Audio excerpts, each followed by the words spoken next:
قال الله تبارك وتعالى في كلامه المجيد والفرقان الحميد ولقد يسرنا القرآن للذكر فهل من مدكر صدق الله العلي العظيم درود شريف پڑھو اللهم صل على سيدنا وسندنا وحبيبنا ومولانا محمد النبي الأمي وعلى آله وبارك وسلم عليه بعدد كل معلوم لك دائما أبدا اللہ تبارک و تعالی قرآن پاک जे तालीम खे सिखण जे लाइ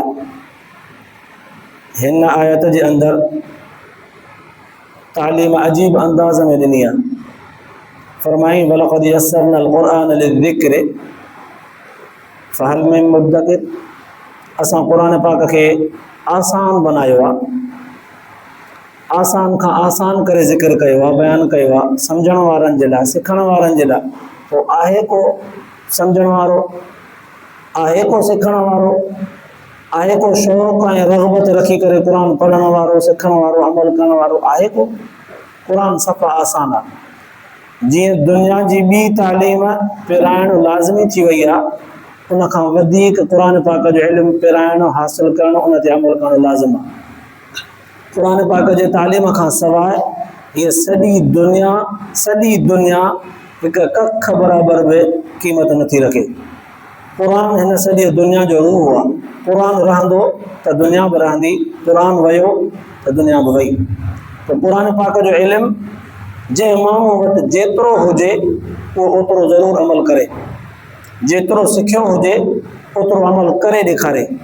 जेकॾहिं ईअं सिर्फ़ु सिखिया मालूमात तौर ते क़ुर पढ़ंदो सिखंदो, बसि मालूमात हुजे, जीअं दुनियावी उलूम मालूमात तौर ते सिखिबा आहिनि, ईअं कंदो ऐं क़ुर पाक सां बि ईअं ई कंदो त मालूमात तौर ते हीअ ॻाल्हि बि मालूम हुजे, हीअ बि मालूम हुजे, हीअ बि मालूम हुजे, अमल न कंदो त क़ुर पाक अहिड़नि माण्हुनि जे लाइ वबाल बणिजंदो। अल्लाह ताला ॿी जॻह ते ईअं बि फरमायो आहे क़ुल हल यस्तवी الذين يعلمون والذين لا يعلمون। सोना नबी इन्हनि दुनिया जे माण्हुनि खां पुछ त सही, गॾाए सभिनी खां पुछ त सही, छा अहले इल्म ऐं जाहिल बराबरि थींदा? असांजो जॾहिं तराज़ो तौर वारो खॼंदो, हिसाब किताब थींदो, जन्नती जहन्नमी बराबरि थींदा? नेक ऐं बुरा बराबरि थींदा? निमाज़ी ऐं बेनिमाज़ी बराबरि थींदा? कॾहिं बि न। हर हिक जी पंहिंजी पंहिंजी इज़त आहे, पंहिंजो पंहिंजो क़दुरु ऐं क़ीमत आहे, पर जेको असांजे अहकामनि ते अमल करे ईंदो उन जी असां वटि अञा वधीक इज़त आहे। त दीन पिराइण बि लाज़िम आहे, जेतिरो पिराए वियासीं उन ते अमल करण बि फ़र्ज़ु आहे। एतिरो दीन सिखणु फ़र्ज़ु आहे जेतिरो इंसान खे ज़िंदगीअ में ज़रूरत जेतिरी महसूसु थिए थी। निमाज़ जो टोटल इल्मु पिराइणु फ़र्ज़ु आहे।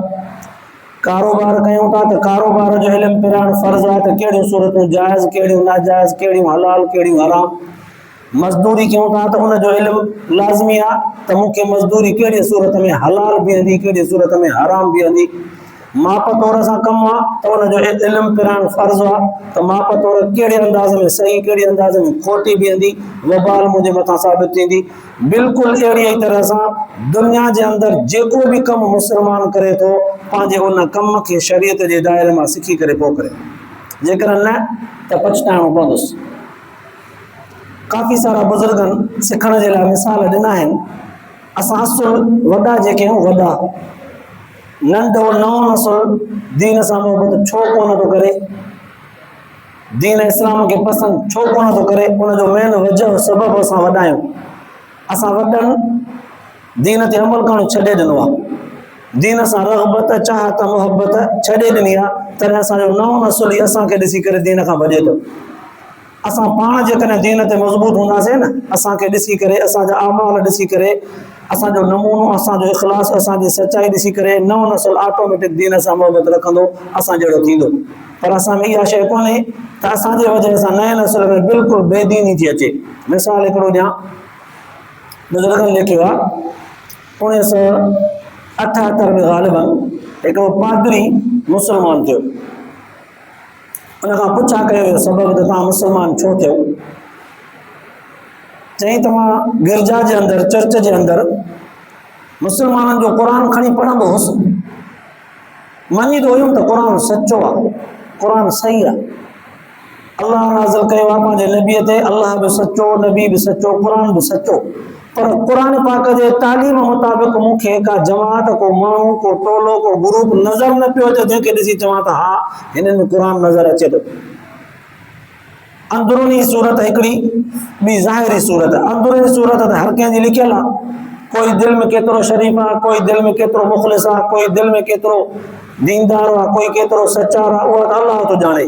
ज़ाहिरी सूरत त नज़र अचे दीन जी, ज़ाहिरी हुलियो बि मूंखे नज़र न पियो अचे। पोइ ईअं दुनिया जे सैरो तफ़रीह ते घुमंदे घुमंदे घुमंदे 53 मुल्क जे अंदरि मूंखे तबलीग जमात जा साथी नज़र अची विया।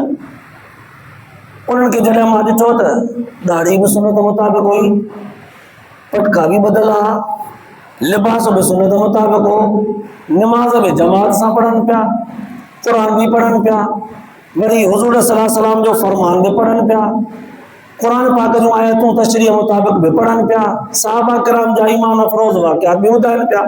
हिकिड़ो ॾींहुं मां उन्हनि सां थोरो जुड़ियुमि त मूंखे सम्झ में अची वियो त इस्लाम जेका ज़ाहिरी सूरत ॾेखारे थो उहा हिननि में लभे थी। इन मूंखे शौक़ु ॾियारियो मुस्लमान अथसि त ज़ाहिरी सूरत हिकिड़ी इंसान खे अल्लाह ताला क़ुरान हदीस जे ज़रिए ॾिनी आहे त ज़ाहिरी सूरत त अपनायो, तव्हांजो चहिरो, तव्हांजो टोपी, तव्हांजो लिबास, तव्हांजो उथण विहण सुन्नत मुताबिक़ हुजे। पोइ चइबो त तव्हां मुस्लमान हो। तव्हांजे नए नस्ल खे ॿियनि माण्हुनि जे लाइ तव्हांजो इहो नमूनो आइडियल हूंदो, नमूनो हूंदो, ॿिया माण्हू ॾिसी सिखंदा। असां वॾनि छॾे ॾिनो आहे, तॾहिं असांजे नंढनि में हिन जी दिलचस्पी कान्हे। जॾहिं वॾनि में दीनदारी हुई तॾहिं नंढनि में शौक़ु एॾो वॾो हो, एॾो घणो हो जो उनजो मिसाल ई दुनिया में मौजूदु न आहे। मिसाल ॾेई वठां, इमाम अबू हनीफ़ा रहमतुल्लाह अलैह जे ज़माने में हिकिड़ो नंढड़ो 12 सालनि जो नौजवान इमाम अबू हनीफ़ा रहमतुल्लाह अलैह वटि पढ़णु आयो। खोड़ सारा ॿिया बि माण्हू आया, ही नौजवान भी आयो। इमाम साहब ऐलान कयो त अदा मूं वटि फ़िक़ह जो इल्मु उहे सिखी ऐं पढ़ी सघंदा जेके क़ुरान पाक जा हाफ़िज़ हुजनि। जेके हाफ़िज़ न आहिनि त पोइ उन्हनि खे फ़ाइदो घटि थींदो, छो त असां क़ुरान हदीस सां ॻाल्हि भेटाईंदा, खणंदा ऐं मसइलो इस्तिख़राज इस्तिंबात कंदा, फ़िक़ह जो मसइलो फिट कंदासीं। क़ुरान हदीस न ईंदो त पोइ उन्हनि खे आसानी कोन थींदी। हिकिड़ो नौजवान उहो 12 सालनि जो हुओ, मां हाफ़िज़ न आहियां, हफ़्ते खां पोइ मोटी आयो। इमाम साहब पुछियुसि त अदा ॾे ख़बर कीअं अचणु थियो आहे? चए साईं तव्हां चयो त मूं वटि सिखी उहे सघंदा जेके हाफ़िज़ क़ुरान हूंदा। सो अॻिले दफ़े मां आयो हुउसि, हिफ़िज़ थियल कोन हो, 8 ॾींहंनि खां पोइ वरी आयो, हिफ़िज़ करे आयो। इमाम साहब हैरान थी करे पुछणु लॻुसि, हिफ़िज़ करे आयो आहे? सच पच? मां पुछंदो आहियां हुतां हुतां। चइसि भले पुछो। हुतां हुतां पुछे सुवाल कयईंसि, तसली थियसि। पोइ हुनखे वेहारियईं, पाण वटि पढ़ायईं। इहो वक़्त जो अॻिते हली करे इमाम मोहम्मद रहमतुल्लाह अलैह साबित थियो। इन नंढी उमिरि में एॾो शौक़ु हुयो सिखण जो, छो त उन दौर जे माण्हुनि में दीनदारी हुई। पर जेकॾहिं न आहे दीनदारी त अॼु असांजो हाल ही आहे। मुज़फ़रनगर जो ताज़ो वाक़ियो आहे, बुज़ुर्गनि लिखियो आहे त हिकिड़े आलिम सॻोरे बयान पे कयो। बयान जे दौरान कुझु मसइला उन छेड़िया। निमाज़ हीअं थींदी आहे, फ़र्ज़ निमाज़ जे अंदरि तिलावत अलहम्द सां गॾु ॿी सूरत पहिरियुनि 2 रकातुनि में पढ़बी, पोइनि 2 में न पढ़बी। सुनतूं ऐं नफ़िल भले 4 रकात हुजनि, 2 रकात हुजनि, सभिनी में अलहम्द सां गॾु सूरत मिलाए पढ़बी आहे। हुन जॾहिं इहे मसइला थोरा बयान कया निमाज़नि जा त हिकिड़ो पीर सन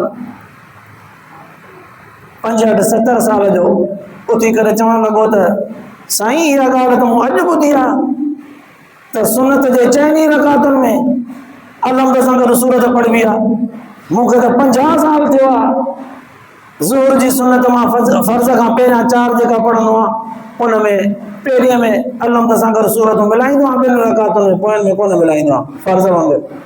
चई मूंखे त इहा अॼु ख़बर पई आहे। 50 साल ईअं गुज़रिया आहिनि। जे नथा इल्मु पिरायूं त असांजी ज़िंदगी ईअं पई गुज़रंदी। भाउ सिखणो पवंदो असांखे। पोइ जंहिं दौर में जितां आसानी थिए उतां सिखबो। सच पच अगरि कंहिंखे बुरो न लॻे त नंढनि जा मदरसा मस्जिदियूं मौजूदु आहिनि जिते नंढनि ॿारनि खे, नंढी उमिरि वारनि खे पढ़ाइबो आहे। वॾनि जे लाइ तबलीग जमात जो घुमंदड़ फिरंदड़ मदरसो मौजूदु आहे। वॾा उन्हनि में जुड़ी वञनि, पंहिंजी निमाज़ दुरुस्त करे अचनि, पंहिंजी तिलावत दुरुस्त करे अचनि। पंहिंजा इस्तिग़फ़ार तस्बीहात मसनून तरीक़ेकार अवाबिन नफ़िल नमाज़ूं दुरुस्त करे उन ते पाबंदी कनि। खोड़ा इहो जेकॾहिं ज़िंदगी माण्हू उन ते पाबंदी करे त, पर असां बिल्कुलु दीन खां परे आहियूं।